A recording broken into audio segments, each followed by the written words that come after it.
what y'all don't get is that there are people out here that smoke crack. Y'all know that. There are people out here that do heroin. They do ecstasy. Look, it just baffles me because they'll get on stage and you don't know what they high off. Now they may not be, but I'm gonna tell you, if they making music, it's regular people out here that's high on crack. Okay, that's high on heroin, on that white girl. They gotta be high on something to get up there and say that. They don't drug test them. This is the way Hollywood is. They don't. It's fly. And then they tell your children it's fly. And you kids think it's fly. The kids think it's fly. And they're like, yeah. We're on stolen land. No, I'm going to tell you, it don't work like that. It don't work like that. Every country, every empire, you are in an empire. If you don't believe it, you're welcome to leave. You might go to another country and it's going to be smaller and they're going to consider themselves the Empire Greenland. I'm talking about Greenland, right? But empires gain space by taking territory from other places. They can't build land. This ain't China. China trying to build land in an open barren sea. This is not China. It doesn't work like Congratulations. That. Well done. They take land from weaker empires. That's why we tell you guys, listen, we're here by the grace of God. That's the only reason the United States is here. They take that from other empires, and they may compensate them for the use of it, the taking of it. They may not. But to the victor goes the spoils. We're in conquered land, and it was conquered 250 years ago, and it's done. There's no going back. Nothing's gonna change it. Just like they didn't change it for Ireland or for the UK when they lost, when Britannica came in and took and swarmed into the UK, and the barbarians took out the civilizations that were there. Right? Yeah.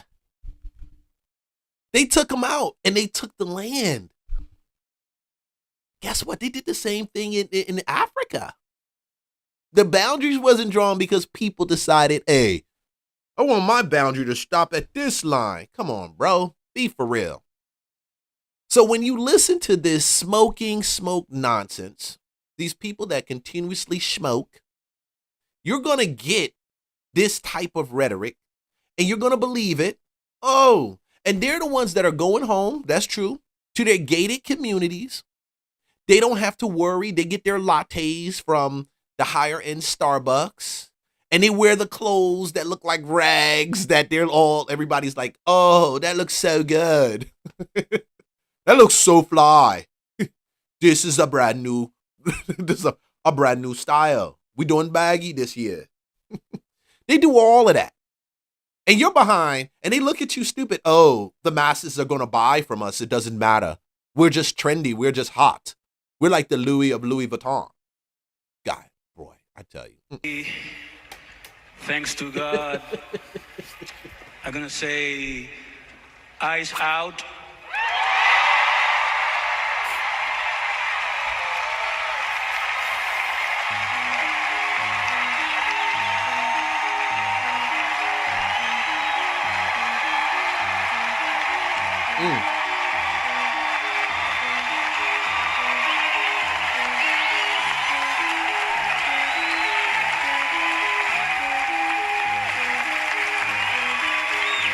And yet the ignorant Latinos are going to follow what he says. Ice out. Again, those people there, not even remotely close of what average Americans have to deal with. And you know, he's Puerto Rican. Never had to deal with getting the line, paying, all that freaking process of getting the legal status, residency, citizenship. He didn't have to deal with that. He could have said, you know what, let's be thankful for what we have here. But no, people think that he cares about the Latinos, the immigrant community. No, he does not. He cares about this. And all those people there, that's all they care about. Come on. And that's truly all they care about. They don't care about anybody else. People had to pay a price. My family had to pay a price in order to become citizens of this country when I was 2-3 years old. And they came here legally. And they just didn't knew the language, knew English already. I mean, we're coming from American colonized African country. But not just knowing the language, adding value to the culture, learning the culture, absorbing the culture, living in the culture. Because this culture is not your culture. This culture has been, yes, is a culture of immigrants, but there is still a fabric which binds and holds everyone together. And it's not the pride in the countries that we came from, it's the pride in the country that we currently are in. It took a lot to become a citizen. It took work. The things you have to learn and the money that you have to pay, these people are spitting on it. They spit on it. They spit on the process. Some of us had to go through that process. We had to learn those things that needed to be learned. And even some of us went further and we joined the military. We got awards. We served.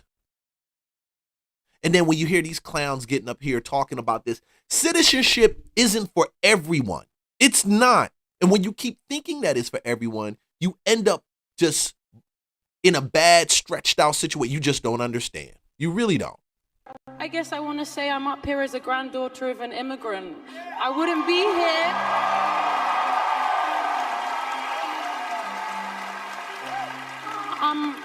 I'm a product of bravery, and I think those people deserve to be celebrated. So yeah, we're nothing without each other. Thank you so much. I love you. Thank you so much. Bye. No one is illegal on stolen land.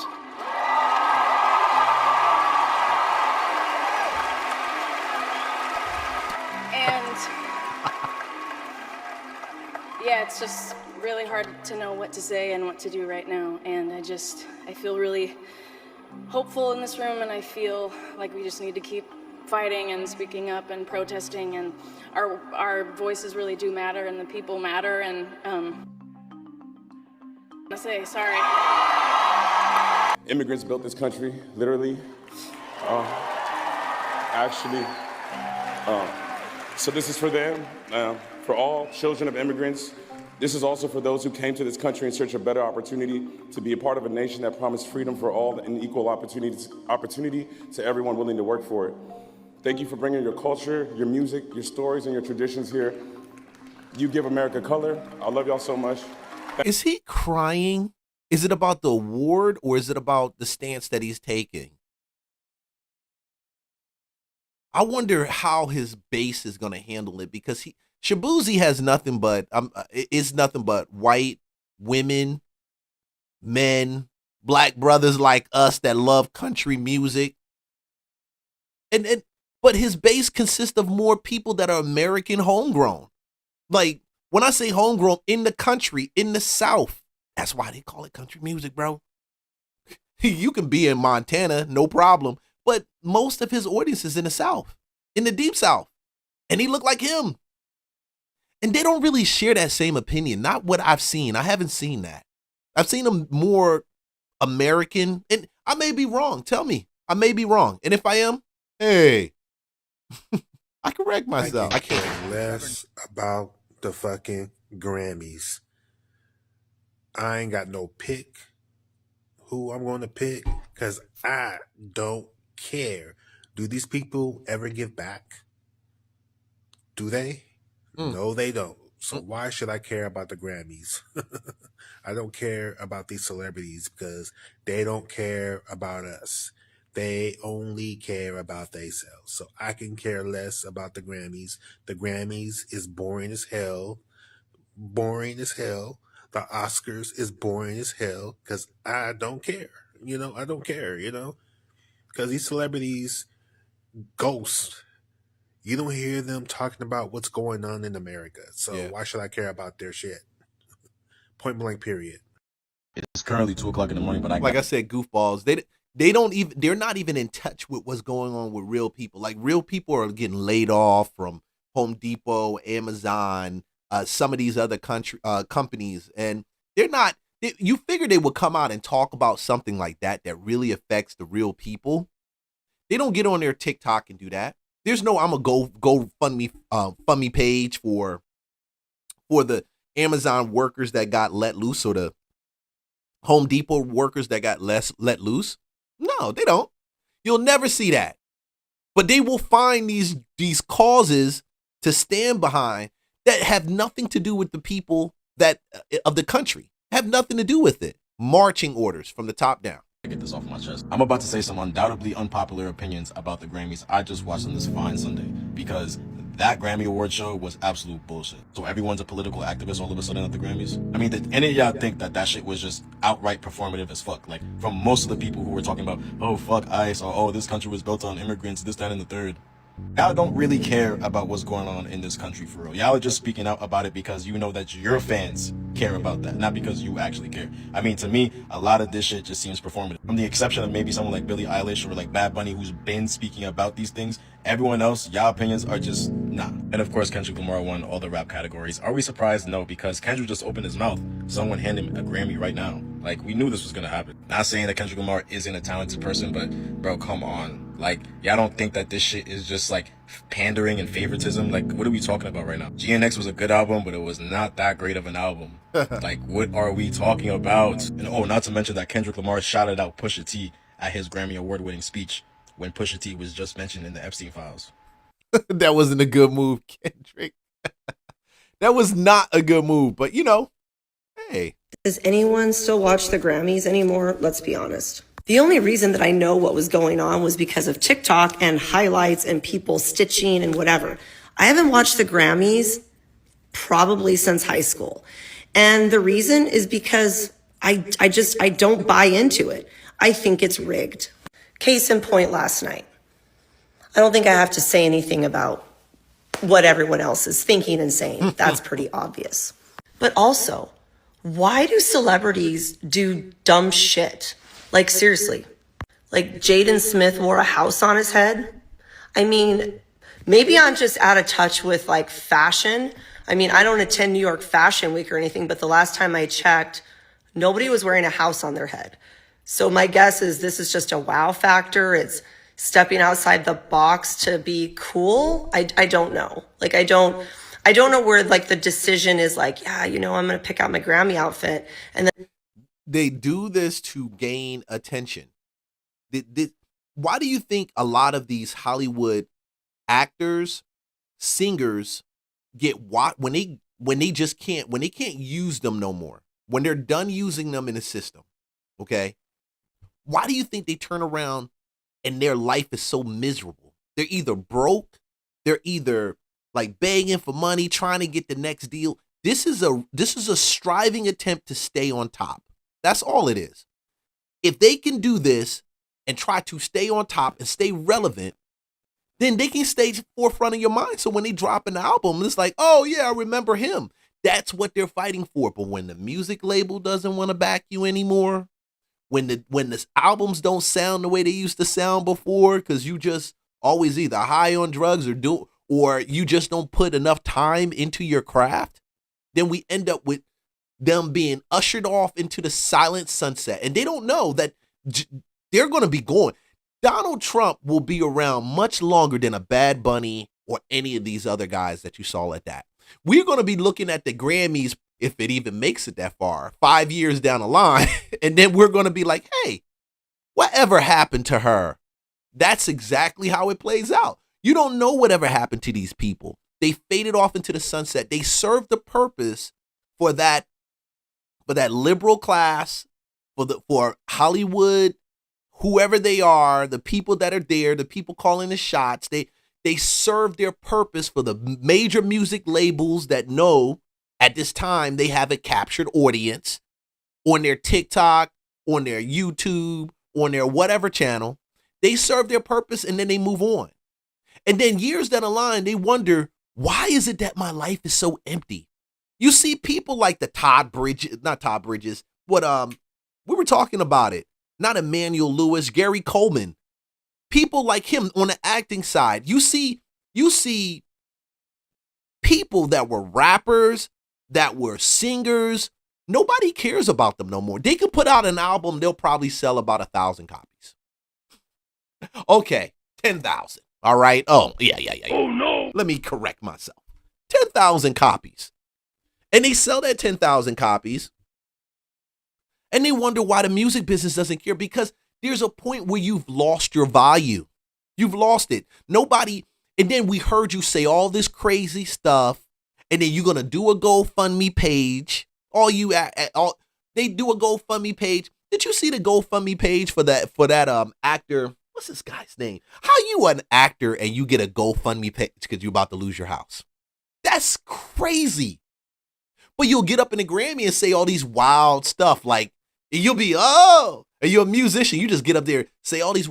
They're saying it because it's tied to their influence. They're saying it because they know right now is relevant. And we're going to talk about Don Lemon pretty soon, because Don Lemon, everything he's doing right now is for clicks.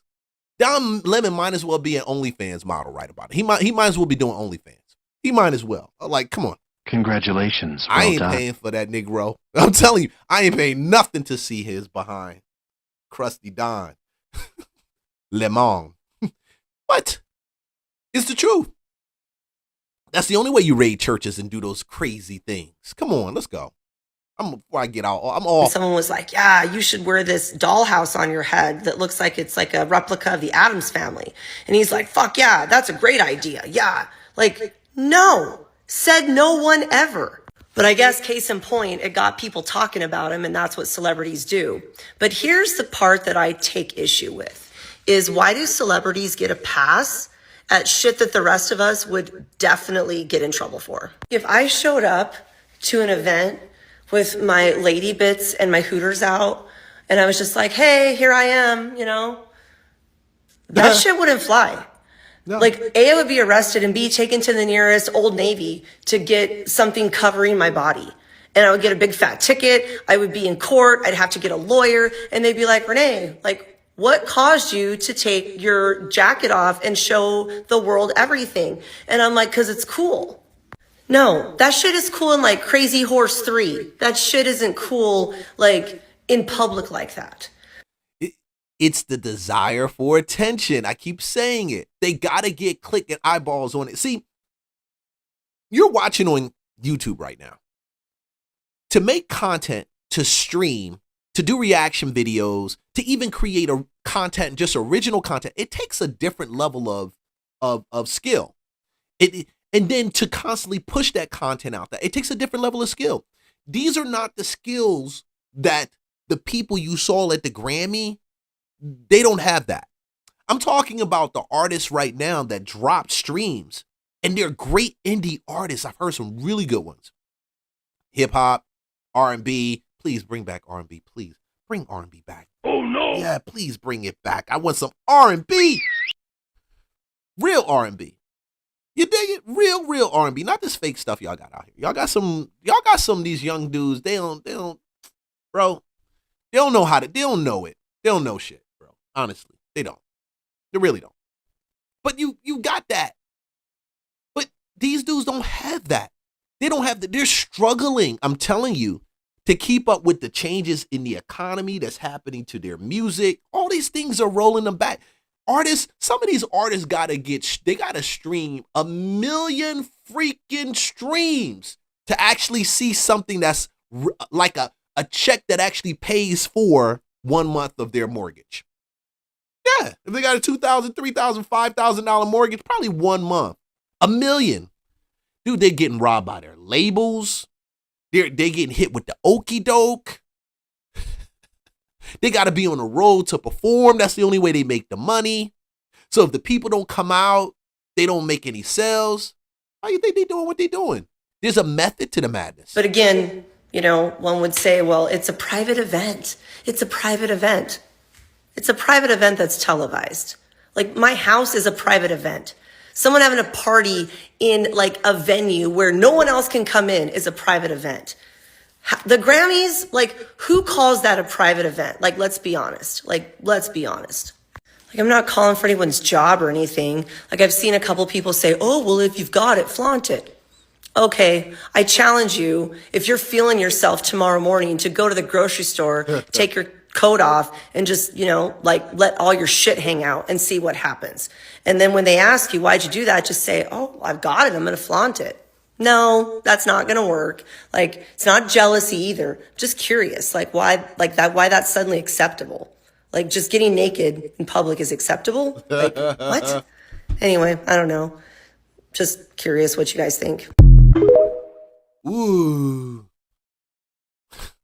Different standards. These are 100% bought and paid for. I think to get on the top list for best rap song, best performance, artist of the year, I'm 1000% sure deep in my gut you have to pay for that. The whole industry has been blown wide open right now. At this point, the Grammys have lost all credibility, and it goes back to like the traditional route. The Grammys are very traditional. They were cool 20 years ago. It's a new day and age now. Just because you win a Grammy doesn't mean you're cool in the hood or in culture in some area of the world. It actually means nothing. And the fact that Drake wasn't considered for anything, more so towards my point, especially when everybody that's being nominated are 1000% industry players. That's fact. And I think they didn't give Drake or nominate him for anything because of the Rico. Drake! Man, what the heck is up with that Rico, bro? I don't know why. Like, how you get yourself caught up in all that crap?